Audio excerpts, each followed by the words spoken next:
정치원을 시작하겠습니다. 국민의힘 김재원 최고위원, 강기정 전 청와대 정무수석 나오셨습니다. 두 분 어서 오십시오. 네, 안녕하세요. 안녕하십니까. 먼저 강 의원께 먼저 좀 여쭤보겠습니다. 그 윤석열 당선인의 그 청와대 집무실이 이제 뭐 용산 국방부 청사로 뭐 이동을 하느냐, 아니면 광화문 외교부 청사로 이동을 하느냐, 이걸 둘러싸고 지금 공방이 좀 치열하게 좀 벌어지고 있는데요. 특히나 이제 비용 문제도 좀 오늘 나왔더라고요. 행안부가 얘기를 한 거에 따르면은 국방부 청사로 가면 500억 원, 외교부로 가면은 1,000억 원의 예산이 소요가 된다. 민주당에서는 직간접적으로 2조 원 정도 들 거라고 그렇게 예상을 했더라고요. 우선은 이 청와대 이전 문제가 왜 논란이 된지를 저는 전혀 이해할 수 없습니다. 예를 들면 김영삼 정부 때 IMF 끝나고 김대중 당선자 시절에는 IMF 극복을 위해서 노력했던 적이 있고요. 예. 지금은 우리 이제 누구나 인정할 수 있듯이 코로나 위기와 경제 위기가 닥쳐오는데 윤 당선자가 이런 점에 대해서 집중적으로 고민하고 국민들의 공감대, 여야의 의견을 모아가야 되는데, 이 청와대 이전 문제는 애초에 목적은 소통이라 그랬는데 네. 지금 소통은 어디로 가버리고 국방부냐 국방부 근처냐 논란을 하고 있어요. 또 시간도 이거 쉽지가 않습니다. 지금 2달 안에 어떤 걸 하기에가. 비용도 비용인데, 그래서 목적이 불분명한 왜 이 논란이 일어나고 있는지를 저는 개인적으로 전혀 이해할 수 없고, 물론 당선자께서 국민과 소통하겠다고 하면 좀 더 그런 방향으로 가야 되는 게 맞다 싶어요. 김 의원께 한번 좀 여쭤보겠습니다. 근데 이게 이제 대통령 그 선거에 나와서 윤석열 당시 후보가 네. 국민 속으로 가겠다, 그 광화문으로 나오겠다라고 해서 국민들이 이 많은 지지를 한 사안이거든요. 사실 네. 현재 노무현 대통령, 문재인 대통령께서도 과거에 후보 시절에 광화문 대통령이 되겠다라고 그렇게 약속을 했는데, 대통령 취임하고 1년간 광화문 시대위원회까지 만들어서 또 그 연구도 하게 하고 해서 광화문으로 나오려고 하다가 결국은 이게 포기했잖아요. 네. 근데 이제 그때 주장은 국민에게 과도한 부담을 준다, 뭐 그런 내용이었어요. 근데 실제로는 그 청와대에서 광화문이든 용산이든 이렇게 나오면 대통령으로서는 굉장히 좀 그 희생을 해야 될 부분이 있습니다. 예컨대 경호상의 문제 때문에 사실은 신변의 안전이 조금 더 위험해질 수도 있고, 또 청와대라는 공간보다는 아무래도 좀 불편할 수 있거든요. 근데 그런 불편을 감수하고 국민들에게 더 다가가고 국민과 함께 하기 위해서, 그리고 또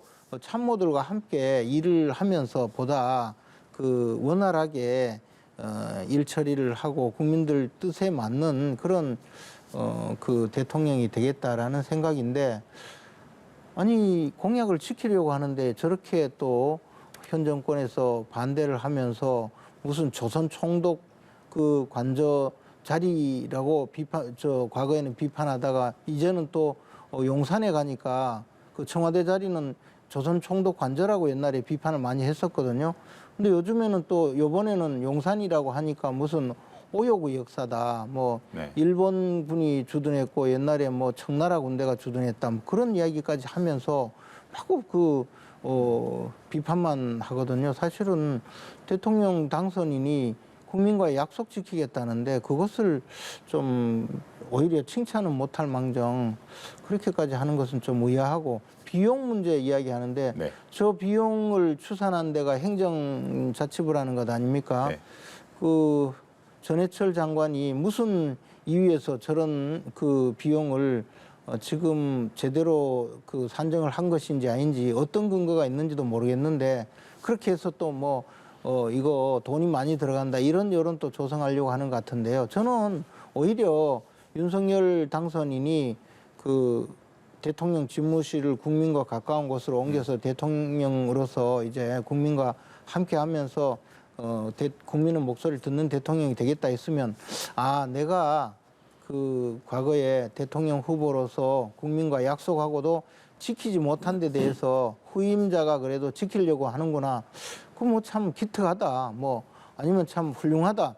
이렇게 생각해 주면 좋은 거 아닙니까? 왜 굳이 이렇게 발목을 잡고 벌써부터 아직 야당이 되지도 않았는데 이렇게 시작을 하시는지 저는 이해가 안 가요. 네. 윤석열 당선자 대통령 되시면 어디에서 지낼지 사실은 그건 윤석열 당선자가 결정하면 되는 문제예요. 그리고 그거에 대해서 뭐 반대, 뭐 찬성, 왈가불가 할 이유가 없는 거고 네.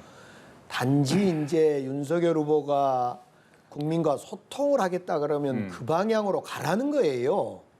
애써 국방부로 가겠다? 지금 국방부에서는 쉽지 않다. 2달 안에 옮기기도 쉽지 않고 수많은 돈이 들 거며 국방부는 국방부와 국방부 주변에 전략 자산이 많이 비치되어 있다. 쉽지 않는 일을 왜 억지스럽게 하냐? 이 이야기고요. 우리 예를 들면 문재인 대통령께서 광화문 시대를 열겠다 했다가 안 됐어요. 그러다 한때 또 세종시에 네. 제2집무실을 만들자. 이것도 뭐 잘 안 된 측면이 있는데 우리 지금 청와대 우리 김재원 최고위원님이나 또 저도 청와대에서 한 2년 생활해 보면서 그렇죠. 대통령님의 본관에서 지금 지내지 않습니다. 비서동, 제가 1층 살았고 비서실장이 2층 살고 3층에 대통령님이 사신데요. 계단 2개만 올라가면 대화가 됩니다. 그런 좋은 곳을 놔두면 됩니다. 문제는 정말 국민과 소통하고 국민에게 다가가는 청와대가 되고자 한다면 윤석열 후보가 그랬어요. 청와대 윤석열 수석들, 당선인 예. 윤석열 당선인께서 그랬어요. 수석들을 다 없애겠다. 민정수석뿐만 아니라 모든 수석 없애겠다. 장관 중심의 국정 운영을 하겠다. 그런 것을 하셔야지요. 지금 자꾸 2달 안에 되지도 않을 일을 가지고 이렇게 하고 있으면 국민들이 볼 때 예를 들면 박근혜 대통령께서 세월호 이후에 해경을 없애겠다 그랬는데 못 없앴어요. 쉽지 않는 일입니다. 네. 사실은 이 부분이 뭐 이제 회동에 직접적인 뭐 영향을 주지는 않았겠습니다만 이런 모습들 하나하나가 국민들께서 보시기에는 회동이 무산된 것과 좀 무관치 않아 보인다. 뭔가 좀 불협화음이 지금부터 있구나. 정권 이양이 순탄치 않구나. 이렇게도 좀 비칠 것 같은데요.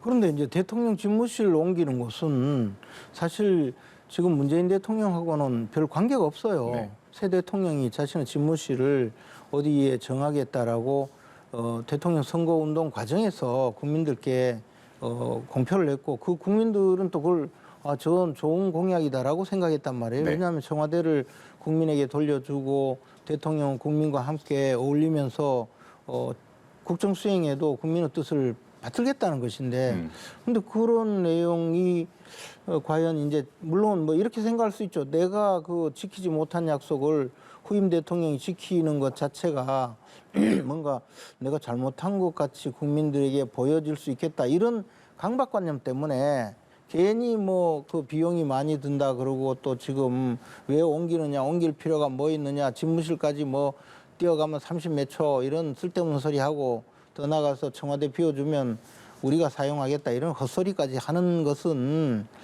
이것은 제가 신임 이제 대통령이 될 대통령 당선인에게 꼭 이렇게까지 해야 되는지 좀 이해가 안 가요. 김 의원님께 요걸 한번 좀 여쭤보고 싶은데 일단은 그런 거리상, 그러니까 본관 집무실과 이제 그 비서동의 거리를 얘기를 한 것 같아요. 그래서 좀 그것이 지금의 청와대가 마치 이제 불통 구조로 비치는 것처럼 청와대에서는 반박을 하고 있는데 그 부분은 좀 어떻게 보십니까? 아니 근데 청와대 자체가 사실은 그 불통구조일 수밖에 없어요. 우리가 이제 청와대 건물을 잘 보면 과거 노태우 대통령 시절에 청와대를 건설할 때 이 경복궁 건물과의 조화를 위해서 사실 궁궐처럼 지었잖아요.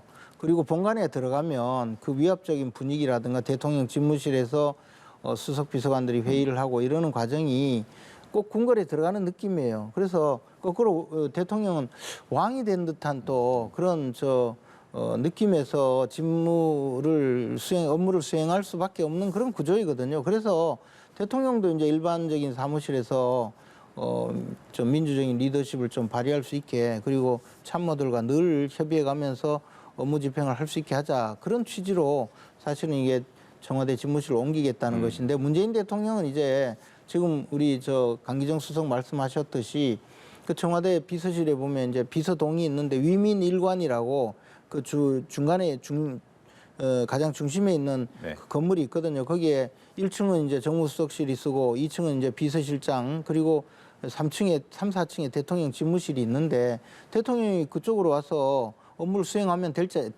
것 아니냐 그런 이야기죠. 근데 청와대 구조 자체가 일반 국민들에게는 많이 유리되어 있고 또 경복궁의 뒤쪽에 그 뭐 무슨 저 구중궁궐 같은 체제니까 그것을 이제 완전히 일반 오피스 빌딩 사이에 있는 광화문 청사나 또는 저 앞으로 그 시민공원이 조성될 용산 국방부 청사로 오자 뭐 그런 이야기거든요. 근데 지금 뭐 내용이 이야기하는 것이 보면 이것저것 막 섞어가지고 일단 비판부터 하고 마는데 저는 뭐 그게 과연 비판할 일인지 오히려 우리가 지키지 못한 약속을 지켜주니까 그나마 다행이다 이렇게 좀 생각하는 게 좋지 않을까 생각합니다. 대한민국은 대통령 중심제이기 때문에요.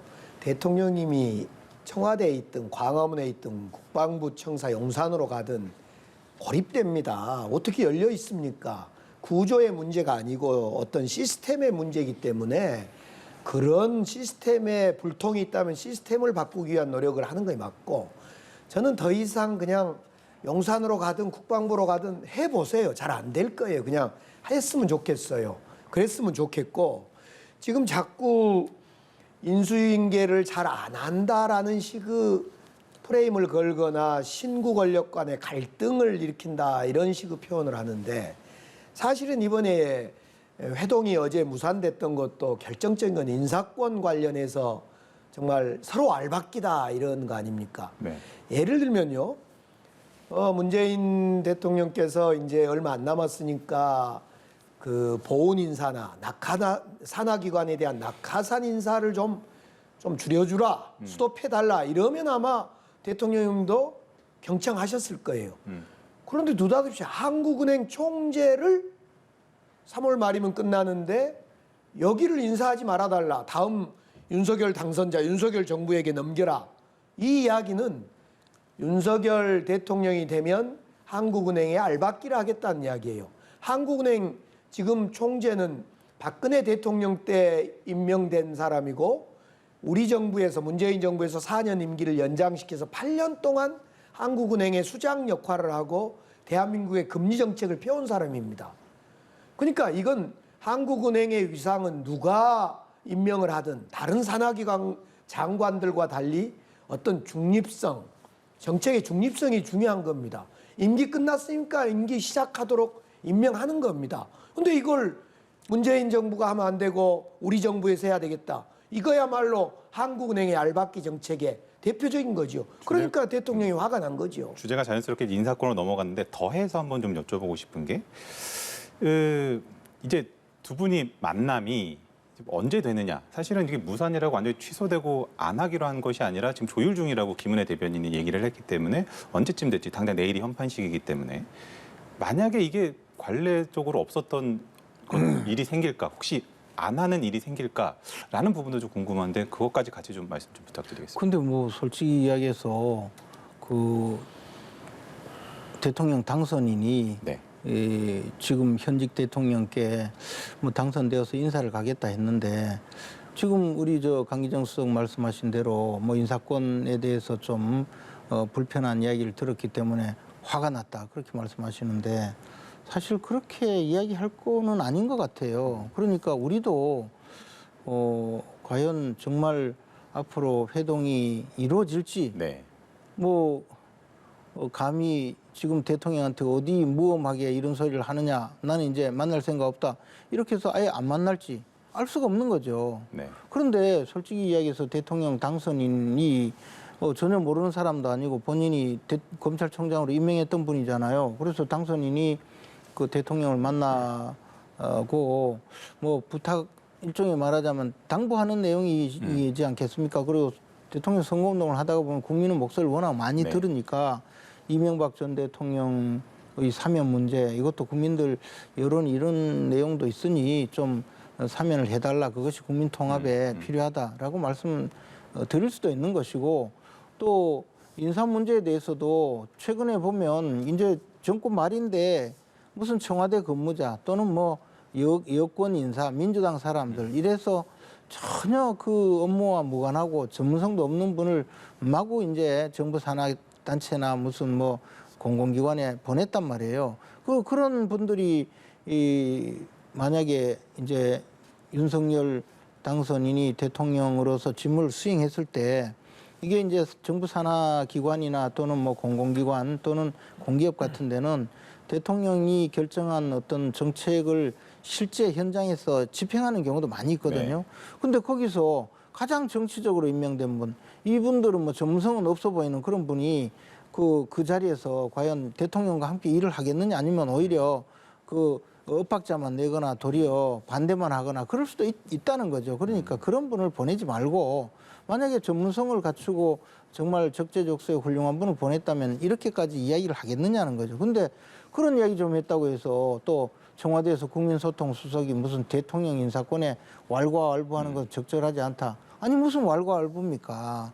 이게 무슨 뭐 대통령과 그 반대 진영에 있는 야당의 뭐 국회의원 이야기하는 것도 아니고, 자신이 직접 인사권을 행사해야 될 대통령 당선인이 아니 지금 이제 마지막으로 하시는 인사를 좀 이렇게 해달라, 또는 뭐 좀 자제해달라, 그렇게 이야기할 수도 있는 거지. 그걸 가지고 무슨 뭐 무엄하다고 생각하고, 마치 내가 대통령이 5월 9일까지가 임기인데 벌써부터 나한테 뭐 이 감나라 배나라 하느냐, 내가 도저히 못 참겠다, 나 이거 안 봐, 이런 식으로 나오는 것은 그 뭐 문재인 대통령이 좀 너무한 것 아닌가. 굳이 그러니까 그러실 필요가 있나, 이런 생각이 들어요. 윤석열 당선자한테 점령군 행세하지 말아라 이런 이야기를 하잖아요.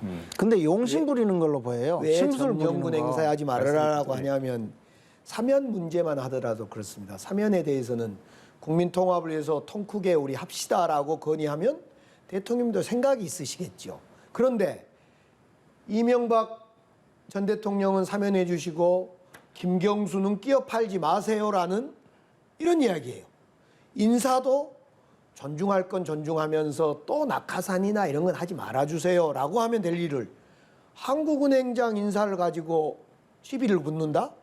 한국은행장은 정치적으로 중립성이 가장 중요한 건데, 또 아무튼 이런 것들이에요. 그러니까 윤석열 당선자에 대해서 지금 내임덕 없는 문재인 정부에 대해서 윤석열 당선자가 시비를 걸고 점령군 행세를 하려는데 이거 협의가 잘 되겠습니까? 저는 결국은 이제 만날 겁니다마는 지금이라도 좀 생각을 좀 바꾸셔야 돼요. 근데 그게 지금 말씀하신 대로, 아니 그런 이야기를 예를 들어 당선인이 직접 했다면 아니 뭐 내가 좀 기분이 나쁘다고 반응하실 수도 있어요. 실무선에서 있었던 말씀. 실무자도 직접 제가 장제원 의원이 가서 그런 이야기를 한 것도 아니잖아요. 윤핵관이 있어요. 윤핵관들이. 제가 보기에는 인수위에 참여하지도 않는 분이 그 얘기를 언론에서 한 내용인데, 아니 대통령도 없는 자리에서는 그 욕한다는 게 우리나라 사람들이 일반적으로 하는 이야기잖아요. 아니 뭐 그걸 가지고 그렇게 화를 내시고 그렇게 용심을 부리시냐. 강 의원님 말씀까지 대통령이 듣고 자꾸 정리를 그렇게 심술 할게요. 부리면 예. 안 돼요. 그 실무 협상 과정에 요구를 한 걸로 알고 있어요. 그냥 권선동 의원이나 장제원 의원 이야기가 아니라 실무 협상 과정에 과한 요구를 하니까 실무 협상이 잘 안 돼서 추진을 지금 하고 있는 걸로 알고 있어요. 정권 이양기가 원활하게 이루어지는 건 뭐 국민들이 모두 다 바라는 바가 아닐까 그렇죠. 싶기 때문에 네. 현명하게 해법을 찾을 수 있기를 기대를 해보면서 정치 오늘 마무리를 하도록 하겠습니다. 두 분 수고하셨습니다. 네.